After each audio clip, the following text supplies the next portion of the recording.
Hey everyone, so it is time for our two-player session recordings.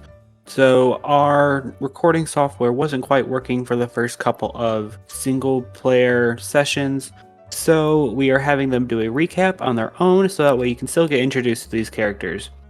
Now, without further ado, let's get into the episode.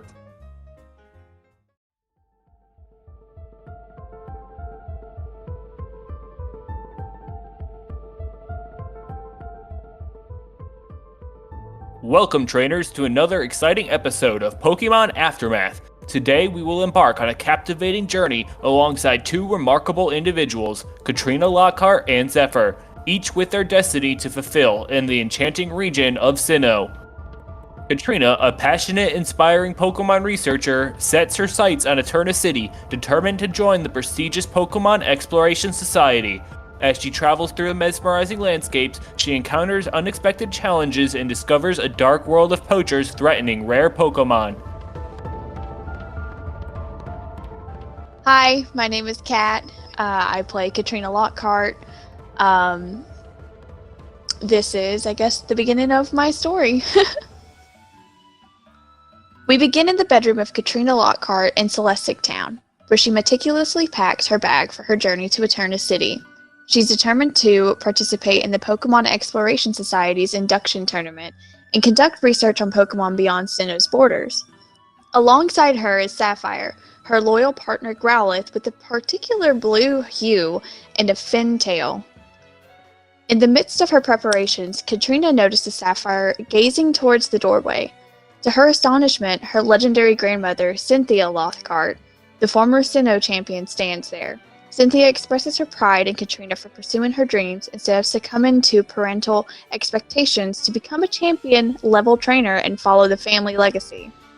As a parting gift, Cynthia presents Catrina with a book titled The Origin of Pokémon, A History and Mystery, the very book she has been working on for a considerable amount of time.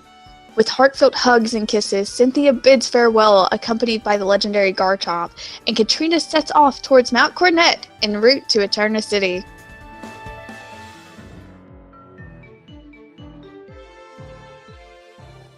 Approximately 4 hours into her journey, Catrina's Pokédex rings indicate an incoming call from her mother. Answering the call, Catrina discovers her mother's questioning if she has already left town, regretting her decision not to continue her training. Catrina explains her intention to join the Pokémon Exploration Society and study Pokémon from other regions. In response, her mother expresses concern for the dangerous world beyond and disappointment that Catrina isn't following the family path. However, their conversation is abruptly interrupted as Catrina notices smoke rising from nearby. With urgency in her voice, Catrina tells her mother she must investigate the source of the smoke.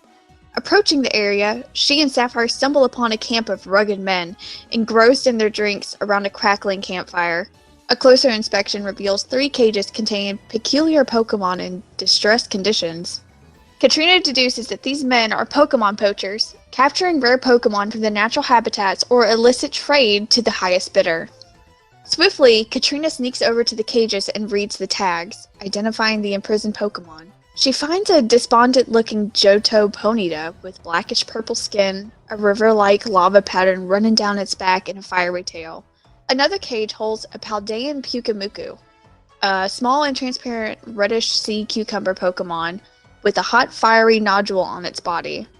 Lastly, a peculiar Alolan Butterfree with a torn white wing adorned with trailing gemstones is confined in the 3rd cage, rendering it flightless.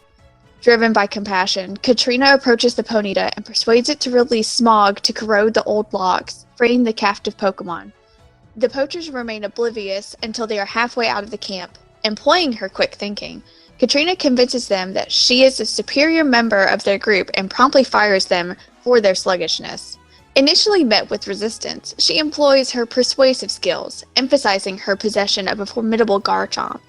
Faced with this newfound knowledge, the poachers hastily retreat, leaving behind nothing but a wet spot as they speed down the mountainside. As Catrina investigates the camp further, she discovers maps of the Pokemon's respective regions. Covered in markings, the Johto map displays purple marks over the Whirlpool Isles, accompanied by a note stating that the ocean has turned into a sludge of polluted water, where the Ponyta was found. The Paldea map bears red marks in the northern sections, indicating that the region has become a sea of molten lava, melting mountains, with Kukumuku's discovery in the perilous environment.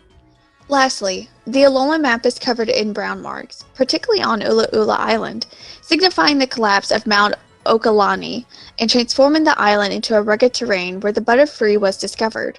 Determined to continue her journey, Catrina heads to Eterna City.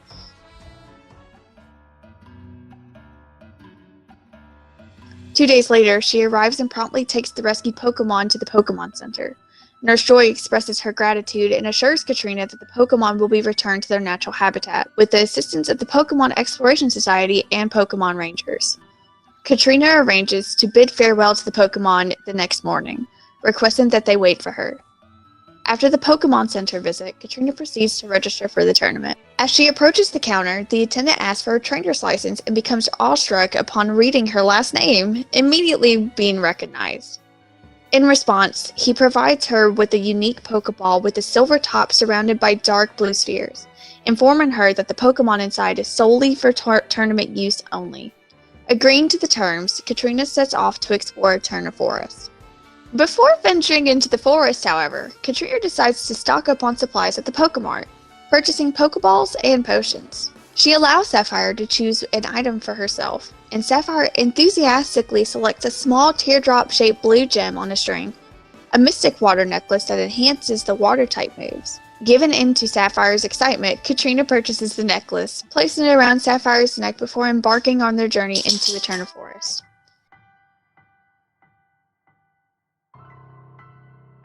As they step into the forest, Catrina is greeted by a dense thicket of trees, their canopies blocking out most sunlight. Together with Sapphire, she navigates the woodlands. Sapphire, caught up in the playfulness, and charges headfirst into a tree. Momentarily stunned, Catrina hears a cry emanating from the tree and witnesses a dark blue, heart-shaped horn protruding from its trunk. Suddenly, a massive dark blue beetle, a Heracross, bursts forth from the tree and lunges towards Sapphire with an arm thrust attack. But agile as ever, Sapphire skillfully evades the red glowing arm, leaving the Heracross with its arm lodged in the ground. Sapphire retaliates with a powerful water gun attack, inflicting significant damage on the Heracross. However, the Heracross frees its arm and its horn begins to radiate a bright white light as it prepares for its furious counterattack. This time, Sapphire is unable to evade the flurry of blows, succumbing to the Heracross's fury. Determined to turn the tide, Catrina commands Sapphire to use another water gun attack.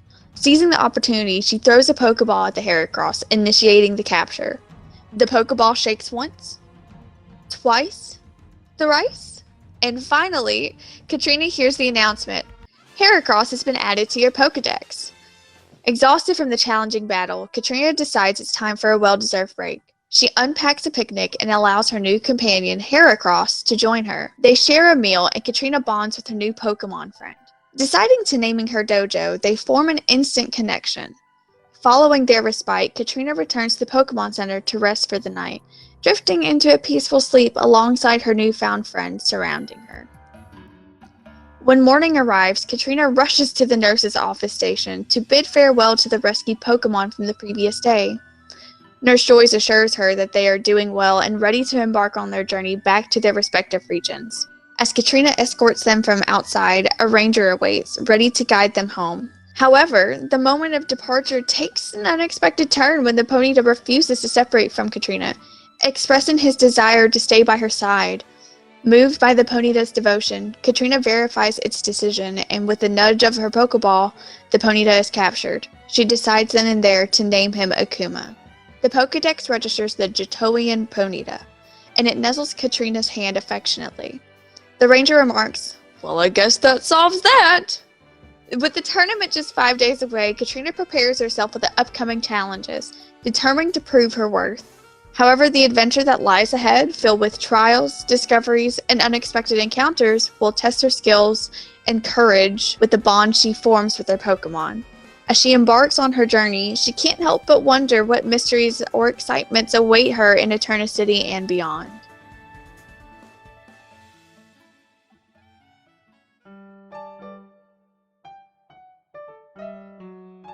while Catrina Lockhart, played by Kat, ventures through the dense forests and meadows, her heart brimming with dreams of becoming a member of the Pokémon Exploration Society. Another story unfolds in the shadows.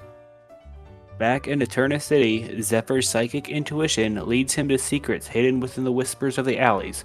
Rumors of a mysterious figure in black wearing a cloak of darkness, a harbinger of secrets that could change the course of history. Now we go to Levi, sharing Zephyr's story.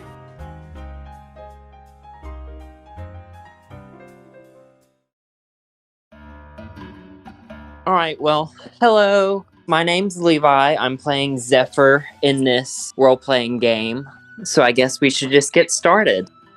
We begin in the bustling and crowded streets of Eterna City, where Zephyr, a mint-haired boy with green eyes and traditional Japanese clothing, walks amidst the commotion.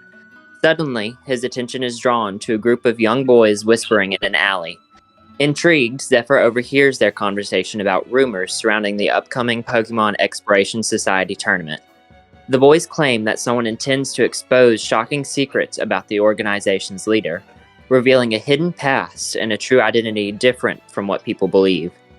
Knowing the organization's leader intimately, as he is their own son, Zephyr dismisses these rumors as baseless and attempts to clear his mind by venturing into the enchanting Eterna Forest. As Zephyr explores the meadowed regions of the forest, he spots a long purple tail protruding from the underbrush. Stealthily, he approaches the source, softly issuing a command. Two small, tan ears pop out of his shirt as his loyal partner Pokemon, Callista the Eevee, emerges. Together, they confront the mysterious Pokemon, a purple snake known as Ekans. After a grueling battle, Zephyr successfully captures the Ekans, dubbing it Nightshade. Returning to town to heal his Pokemon, Zephyr unintentionally eavesdrops on another conversation. This time, a young child informs their skeptical mother about sighting a peculiar shadowy figure on the outskirts of town. Driven by curiosity, Zephyr decides to investigate the area mentioned by the child, outside Route 211 on the east side of town. As he traverses the route, he reaches its end, facing the entrance to Mount Coronet. Rather than venturing further, he employs an incense to attract Pokemon from the surrounding area. The lit incense not only draws Pokemon, but also alerts Zephyr to approaching footsteps and various sounds echoing from all directions. A Machamp emerges from behind him, accompanied by a Magnemite, Rollicoli, and Geodude from different angles. Opting to battle the Machamp, Zephyr's companion, Callista, inadvertently angers the Geodude with her attack, leading to a brief conflict where the Geodude accidentally propels itself into the river beneath the bridge they stand upon. After a challenging battle, Zephyr successfully captures the Machamp, affectionately naming it Tanza. At that moment, a voice resonates from the cliff face nearby. Zephyr turns his gaze towards the sound and spots a mysterious individual clad entirely in black. Inquisitive, Zephyr calls out, prompting a simple but ominous response, revealing the truth. Utilizing his psychic abilities, Zephyr attempts to discern the person's aura, but only sees a shrouded black shadow obscuring their face. Pushing for more answers, Zephyr finds himself threatened as the stranger brandishes a Pokeball, ready to unleash its contents. Weakened from his prior battle, Zephyr employs his psychic powers to levitate and evade further danger, leaving the stranger to their own devices. Determined to shed light on the situation, Zephyr decides to consult his parent, the leader of the Pokémon Exploration Society. He heads to the Eterna City Gym, the tournament's venue, and requests a private conversation. Zephyr confides in his parent about the mysterious figure dressed in black, shrouded in shadow. In response, Zephyr's parent reflects on past events and acknowledges how a courageous friend guided them to a better path, prompting a change in their views and inspiring the creation of the organization after the weapon incident. Feeling reassured after speaking with their parent, Zephyr embarks on one last search for Pokemon in the grasslands of Route 211 after sundown. As he explores, he discovers various items and stumbles upon a clearing dominated by a majestic tree teeming with Pokemon. However, one Pokemon catches Zephyr's eye, a slumbering black bird with ethereal wings of wispy black smoke. Seizing the opportunity, Zephyr throws a Pokeball and successfully captures the dark and flying type Sinnoh Swablu, which he promptly names Raven. Satisfied with his findings, he returns to town, seeking rest at the local Pokemon Center. The scene transitions from the Pokemon Center to the mysterious stranger's camp on Route 211. We see them sharpening a blade, their mutterings growing increasingly ominous. I'm going to show them. I'm going to show them that no one messes with Team Plasma. As they finish honing the blade, tension fills the air. Suddenly, they hurl a smoke bomb into the camp, shrouding everything in darkness. The dense smoke bellows, blocking the view. When it finally dissipates, an eerie silence hangs in the air, and shockingly, the entire camp has vanished without a trace.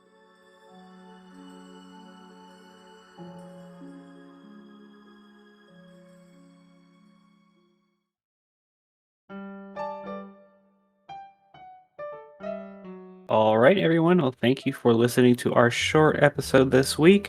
Next week, we will have our very first full cast episode. That will be the normal length that you've been expecting. So make sure you tune in next week. Thank you.